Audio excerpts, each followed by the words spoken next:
Hello, Dr. Smith. This is Brian Gillis from your online ENC 2210 Technical Communications class for the fall of 2013. This is my oral presentation summarizing my progress on the formal recommendation report.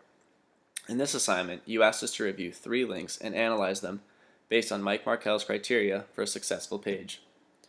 The first link we are instructed to review was the NSA's 3 for 1 for 1 carry-on page. This page, while short, was successful in targeting its audience and purpose.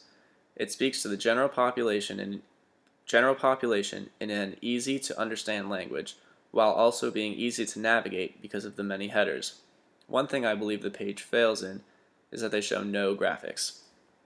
What I would have liked to see is a graphic showing how consolidating multiple liquids into one bag speeds up the TSA searches and therefore speeds up the security line.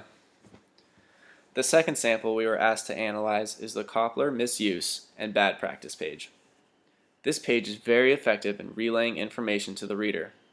It has multiple sections including common occurrences of bad practice, a PDF file containing examples of incorrect use, and also has a link at the bottom for installation guide and user instructions.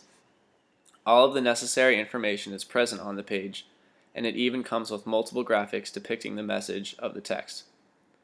One thing I would recommend to improve the page is to add headers to their different sections.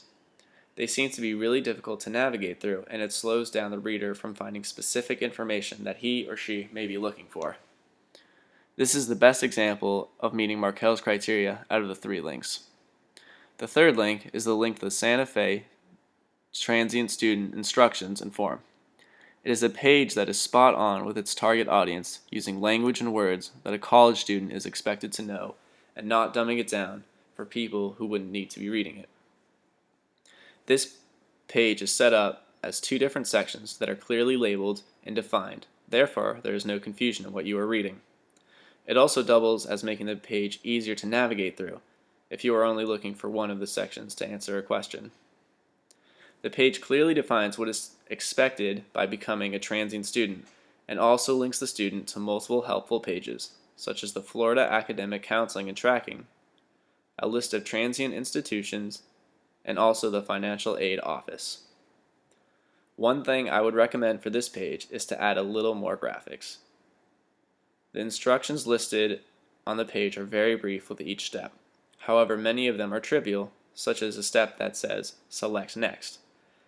It may have been more clear to the reader if they had added screenshots of what their page should look like when they get to each step, or at least when they get to each new screen.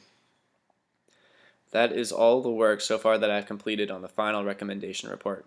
However, for my upcoming work, I still must create the letter of transmittal, the title page, the abstract, the table of contents, the executive summary, and must also create my list of references.